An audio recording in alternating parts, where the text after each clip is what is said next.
वहां पर जिद पकड़ लेंगे कभी वापस न आने की, कदमों से लिपट जाऊंगा तो सीने से लगा लेंगे, मेरे आका को आदत ही नहीं ठोकर लगाने की।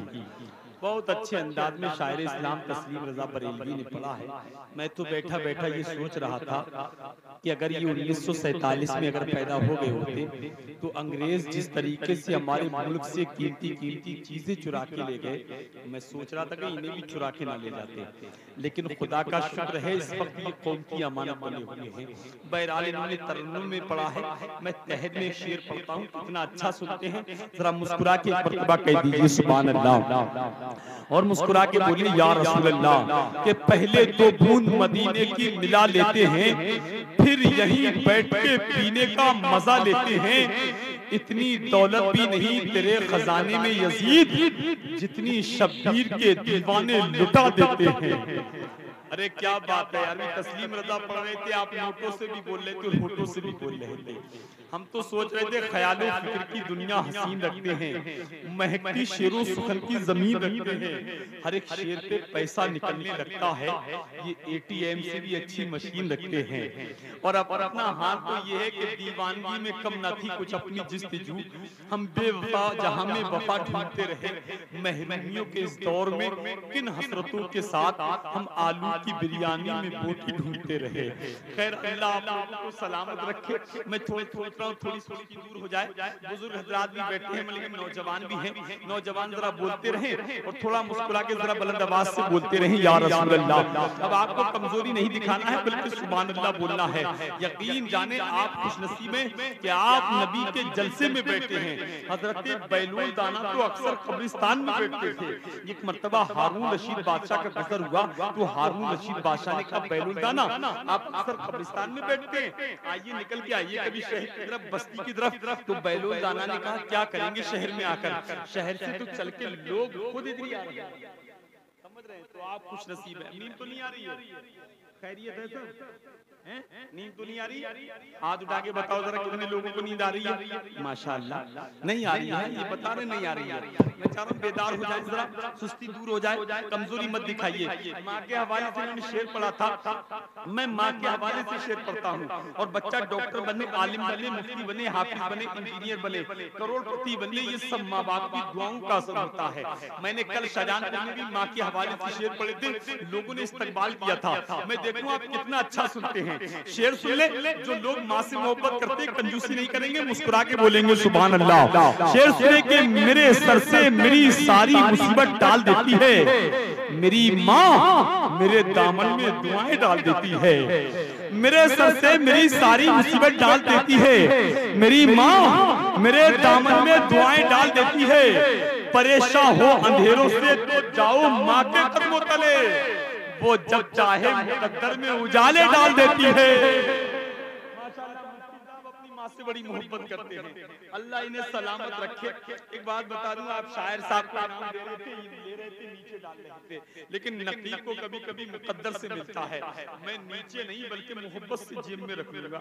यकीन नहीं आ रहा है तो आजमा कर देख लीजिए। खैर बहुत अच्छी बात है, आप मुस्कुरा रहे, शेर सुन लीजिए। कमजोरी नहीं दिखाना है, मुझे लगना नहीं चाहिए बिल्कुल आप घबराइए नहीं, नबी के जलसे में बैठे हैं कि उस माँ का हमसे एहतराम क्या होगा, उस माँ की गोद से बढ़कर कयाम क्या होगा, जिस माँ के पैरों तले जन्नत हो। सोचिए उसके सर का मकाम क्या होगा, ये उसके सर का मकाम क्या होगा। एक शेर के मौत की आगोश में थक के सो जाती है माँ, तब कहीं जाके थोड़ा सुकून पाती है माँ। उल्फते मादर की वो गहराइयां देखिए, चोट लगती है हमारे और चिल्लाती है माँ, चोट लगती है हमें। यार बिल्कुल कंजूसी से काम चला रहे हैं। अल्लाह अरे माशाल्लाह इनाम दे रहे हैं, अल्लाह सलामत रखे। हिंदुस्तान के कई जलसों में जाना होता है, जहाँ जाओ यही नोट इनाम में मिलता है। अल्लाह सलामत रखे, क्योंकि मोदी जी ने इसी को वापस छोड़ा है, वरना सब चेंज कर दिया है। अभी मैं दिल्ली की राजधानी के एक जलसे में गया तो मुफ्ती साहब वहाँ भी यही नोट इनाम में मिला। तो मैंने कहा यार कोई है माई का लाल जलसे में जो 500 का नोट अता करे। तो मजमे से चच्चा उठ के आ गए, उन्होंने 500 रुपए अता कर दिए। मैंने नारा लगा दिया। जलसा खत्म होने के बाद मैं अपने रूम में चला गया। कमेटी वालों से वो चच्चा पूछ रहे थे, नाजिम उस्मानी बरेली से आए थे, वो किस रूम में ठहरे हुए हैं। कमेटी वाले ने एड्रेस बताया, चचा मेरे पास पहुंच गए और बोले हजरत ऐसा कीजिए, मैंने आपको 500 रुपए इनाम में दिए थे, 10 रुपए काट लीजिए, 490 वापस कर दीजिए। वो ऐसी वोटों की जरूरत नहीं है, मुझे आपके वोटों की जरूरत है। अल्लामा साहब क्या फरमा रहे हैं? ये कह रहे हैं ले रहे हैं, दे रहे हैं, क्या कह रहे हैं? अरे टूटे दे रहे हैं, अभी दे रहे हैं, माशाल्लाह, मुस्कुराते रहिए, अभी मिलेगा। क्या बार-बार परेशान होइए, बार में रख दीजिए, जरा मुस्कुरा के हाथ उठा के बोलिए या रसूल अल्लाह। अब कमजोरी नहीं दिखाना, मैं सोचता हूं थोड़ा मिजाज बन जाए यार। आप नबी के जलसे में बैठे हो, दिल बीमार हो, आप इस कसम खुदा की उस जलसे में बैठे हो, अगर अल्लाह ने जलसे को कबूल कर लिया तो तुम्हारी दुनिया भी अच्छी हो जाएगी और आखिरत भी अच्छी हो जाएगी।